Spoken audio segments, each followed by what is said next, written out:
Hello! Hi friends. Welcome back to our channel VM vlogs. ఏంటి మళ్ళీ వచ్చేసాను అని అనుకుంటున్నారా?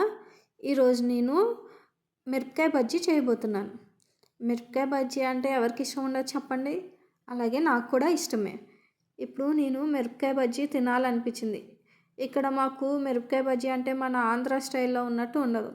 నార్మల్‌గా ఏదో మిరపకాయని కోసేసి శనగపిండిలో వేసి చేసేస్తారు అంతే. మన ఆంధ్ర స్టైల్ మిరపకాయ బజ్జీ అంటే అది వేరే లెవెల్ కదా! అలాగే నాకు కూడా ఇష్టం మిరపకాయ బజ్జీ అంటే. అది ఎలా చేయాలనేది చూద్దాం. ముందుగా మిర్చి తీసుకుని శుభ్రంగా కడుక్కొని దాన్ని నాట్లు పెట్టుకోవాలి. తర్వాత శనగపిండి, ఆనియన్స్ మస్ట్ కదా! మనకి ఏపీ, ఆంధ్రాలో మిరపకాయ బజ్జీ అంటే ఆనియన్స్ అనేవి మస్ట్ కదా! ఆనియన్స్ ఇంకా నిమ్మకాయ ఉండాలి కదా! అలాగే నేను కూడా వేసుకున్నాను. నిమ్మకాయ, ఆనియన్స్ తీసుకున్నాను. మిర్చిలో గింజలు ఎక్కువగా ఉన్నాయి. స్పైసీనెస్ ఎక్కువ ఉంటుందని చెప్పి నేను సన్న మిరపకాయలు తీసుకున్నాను. అవి ఎక్కువగా మిరపకాయ ఘాటు ఎక్కువ ఉంటుంది కదా! అందుకని నేను దాంట్లో ఉన్న గింజలు ఉంటాయి కదా! వాటిని తీసేసాను చాలా. కొన్ని మాత్రమే ఉంచాను. అయినా కూడా ఘాటు చాలానే ఉన్నది. కానీ అవి తీసిన మూల కొంచెం పర్లేదు తినగలిగాం. లేకపోతే చాలా ఘాటు ఉండేదనమాట. అవి తీసి అలా అన్నీ తీసుకుని పక్కకు పెట్టుకున్నాను. మీ దగ్గర వాము ఉంటే వాము కూడా పెట్టుకోండి. వాము ఇంకా ఉప్పు కలిపి దంచి ఆ మిరపకాయ నాట్లు ఉంటాయి కదా! ఆ నాటుల్లో పెట్టుకున్నామనుకోండి కొంచెం కారం అనేది తక్కువ అవుతుంది. అన్నిటిని ఇలా నాట్లు పెట్టుకుని గింజలు తీసేసుకుని పెట్టుకున్నాను నేను. ఇప్పుడు శనగపిండిని అవ్వండి చూడండి గింజలన్నీ తీసేసాను నేను. ఆనియన్స్‌ని కూడా సన్నగా తరిగి పెట్టుకున్నాను నేను. చూసారా అలా సన్నగా చేసుకుని పెట్టుకోవాలి ఆనియన్స్ కూడా. ఇప్పుడు శనగపిండి కలుపుకొని పెట్టుకోవాలి పక్కకి. కొంచెం లూజ్‌గా మనకి బజ్జీ వచ్చే విధంగా కలుపుకొని పెట్టుకోవాలి. కొంచెం పసుపు, అలాగే కారం, కొంచెం లైట్‌గా కారం, సాల్టు టేస్ట్‌కి తగ్గట్టు సాల్ట్ వేసుకుని కలుపుకోవాలన్నమాట.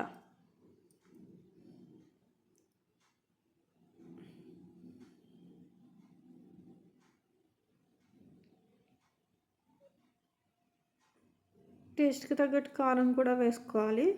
కలుపుకోవాలి. కొన్ని వాటర్ వేసుకుని లైట్‌గా వాటర్ వేసుకుని కలుపుకోవాలి.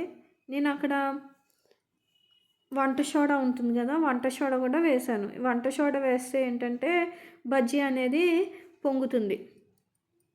కొంచెం బాగుంటుందన్నమాట. పొంగి లావుగా కనిపిస్తుంది. అందుకని నేను చిటికెడు వంట సోడా కూడా వేశాను. వేసుకుని ఇలా కలుపుకోవాలి. కొంచెం కొంచెం వాటర్ వేసుకుంటూ కలుపుకోవాలి. ఎక్కువ వాటర్ ఒకటేసారి వేసుకోకండి. ఉండలు కట్టేస్తుంది. లూజ్ కూడా అయిపోతుంది. కొన్ని వాటర్ వేసుకుంటూ కలుపుకోవాలి. ఆ కన్సిస్టెన్సీ వచ్చేలాగా కలుపుకోవాలి. కలుపుకొని పక్కగా పెట్టుకోవాలి. దాన్ని కూడా ఒక 10 మినిట్స్ అలాగా పక్కన ఉంచుకుంటే అది కొంచెం ఇదవుతుంది కదా! ఈలోపు మనం బాండీ పెట్టుకుని ఆయిల్ వేసుకుని ఆయిల్ వేడెక్కాలన్నమాట. ఆయిల్ వేడెక్కేంత వరకు ఉంచుకోవాలి.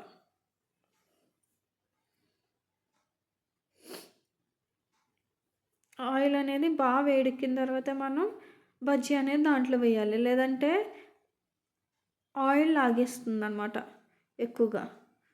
ఆయిల్ బాగా మరిగిన తర్వాత మనం బజ్జీ అనేది వేయాలి. ఇదిగోండి అలాగా మనం కలుపుకున్న పిండిలో మిర్చిని అనేది పెట్టుకుని ఆ పిండి దానికి అంటుకునేలాగా పెట్టి ఆయిల్లో వేయాలి. ఫస్ట్ సారి అయితే అంటుకోదు అంత ఎక్కువ పిండి. సెకండ్ టైం మళ్ళీ వేసుకోవాలి. అవి చూడండి అన్నిటినీ వేసుకున్నాను నేను అలానే. ఇవి మళ్ళీ సెకండ్ టైం కూడా వేసుకోవాలి. అవి తీసేసాను కదా! మళ్ళీ సెకండ్ టైం కూడా వేసుకోవాలి వాటిని. వేసుకుంటేనే కొంచెం లావు వస్తుంది. పిండి కూడా బజ్జీ మొత్తం పిండే అవుతుందన్నమాట. సెకండ్ టైం కూడా వేసానండి. సెకండ్ టైం వేసేసరికి చూడండి మొత్తం కొంచెం లావు అయినాయి కదా. బజ్జీ అనేది నేను తీసుకున్నదే సన్న మిరపకాయలు కాబట్టి అంతకు మించి లావు అంటే కష్టం కదా. అదే లావు మిరపకాయ అయితే కొంచెం లావు వస్తుంది. కానీ అవి కారం ఉండదు కాబట్టి నాకు ఇష్టం ఉండవు. కారం స్పైసీ ఉంటేనే బాగుంటుంది కదా. అందుకనే నేను సన్న మిరపకాయలు తీసుకున్నాను.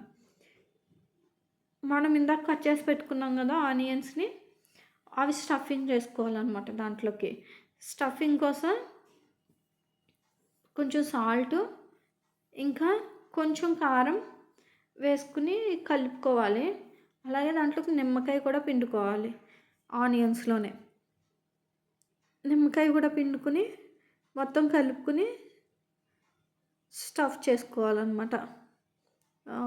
మిరపకాయ బజ్జీ వేసాం కదా మనం, ఆ బజ్జీలోకి స్టఫ్ పెట్టుకోవాలి.